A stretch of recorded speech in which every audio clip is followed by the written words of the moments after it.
Hi, this is Tarannum Shahwar, your instructor from easy learning with Tarannum platform. आज हम इस platform से lesson number 92 यानी लेसन नंबर 92 स्टार्ट करेंगे और इस लेसन का टॉपिक है how to use expression by hook और बाय क्रुक। बाय हुक और बाय क्रुक का मतलब बेसिकली है कि किसी भी तरीके से कोई काम करना। आमतौर पर कई ऐसे जिंदगी में मामला आ जाते हैं कि जिसमें हमें सीधी उंगली से घी नहीं निकलता है, जिसके लिए कहते हैं कि ये चीज़ जो है वो हमें कानूनी या गैर कानूनी किसी भी तरीके से मुझे ये काम करना है, तो उसके लिए ये एक्सप्रेशन यूज होता है, जिसके लिए यानी कोई भी जायज या नाजायज तरीका कुछ भी इस्तेमाल करके मुझे ये काम करना है, तो कहते हैं बाय हुक और by crook I want to do this, मैं इस काम को करना चाहती हूँ किसी भी तरीके से। तो stay tuned until the end of this video ताकि आपको बाय हुक और बाय क्रुक के मतलब को और इस एक्सप्रेशन को समझने में आसानी हो सके। तो सबसे पहले उर्दू ट्रांसलेशन के साथ dialogue, let's start.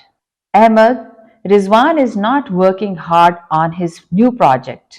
Rizwan is है not नहीं working काम कर रहा hard मेहनत से on पर his अपने new नए प्रोजेक्ट पे, यानी अहमद रिजवान अपने नए प्रोजेक्ट पे मेहनत से काम नहीं कर रहा। He might not get promotion. He वो might सकता है not नहीं गेट हासिल प्रमोशन तरक्की, तो हो सकता है कि वो अपने काम में प्रमोशन या तरक्की ना हासिल कर सके। आई नो आई मैं नो जानता हूं, यानी मुझे मालूम है, मैं जानता हूं। He will try to complete his project by hook और बाय क्रुक। ही वो विल गा ट्राई कोशिश टू कंप्लीट मुकम्मल करने की हिज प्रोजेक्ट हिज अपना प्रोजेक्ट को बाय हुक और बाय क्रुक किसी भी तरीके से, जायज या नाजायज तरीके से। यानी कहने का मतलब यह है कि मुझे मालूम है कि रिजवान मेहनत नहीं कर रहा, लेकिन वो इस प्रोजेक्ट को मुकम्मल करने की पूरी कोशिश करेगा, चाहे उसके लिए उसके जायज या नाजायज तरीका इस्तेमाल करना पड़े, यानी किसी भी तरीके से। इसी तरह से डिफरेंट सिचुएशन में भी आप इसको यूज कर सकते हैं, जैसे Sameer wants to be super rich in a year by hook और बाय क्रुक। समीर वॉन्ट्स चाहता है, टू बी होना, सुपर बहुत ज्यादा, रिच अमीर, इन में, अ ईयर एक साल, बाय हुक और बाय क्रुक किसी भी तरीके से।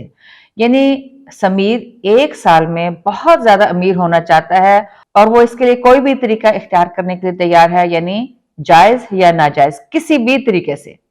इसी तरह से डिफरेंट सिचुएशन में भी आप इस एक्सप्रेशन को यूज कर सकते हैं, जैसे Fahad, I want to meet the president by hook or by crook.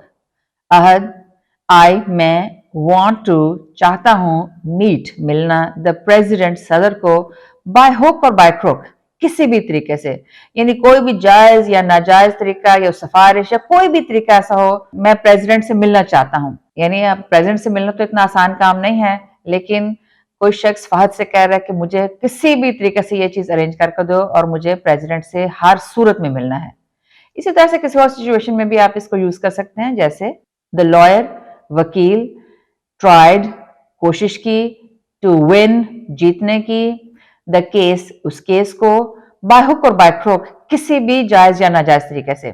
यानी जो लॉयर है, जो वकील है, वो अपना केस जायज या नाजायज तरीके से इसको जीतना चाहता है। तो इस तरह से आप डिफरेंट सिचुएशन में इस एक्सप्रेशन को यूज कर सकते हैं। तो आइए इस एक्सप्रेशन की अब सिर्फ इंग्लिश डायलॉग में प्रैक्टिस करते हैं। So let's start. Ahmed, Rizwan is not working hard. He might not get promotion. I know, but he will try to complete his project by hook or by crook. Now, different situation. You know, Sameer wants to be super rich in a year by hook or by crook. Now, different situation. Fahad, I want to meet the president by hook or by crook. Now, different situation. The lawyer tried to win the case by hook or by crook. तो इस तरह से आप different situation में by hook और by crook के expression को use कर सकते हैं, जिसका मतलब है किसी भी काम को जायज या नाजायज किसी भी तरीके से उस काम को हासिल कर लेना। तो यहाँ हमारा आज का लेसन कंप्लीट हुआ।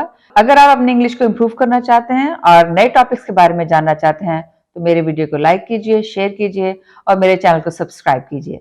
Next time easy learning with Tarannum के प्लेटफॉर्म से एक नए लेसन के साथ दोबारा मुलाकात होगी। तब तक के लिए खुदा हाफिज।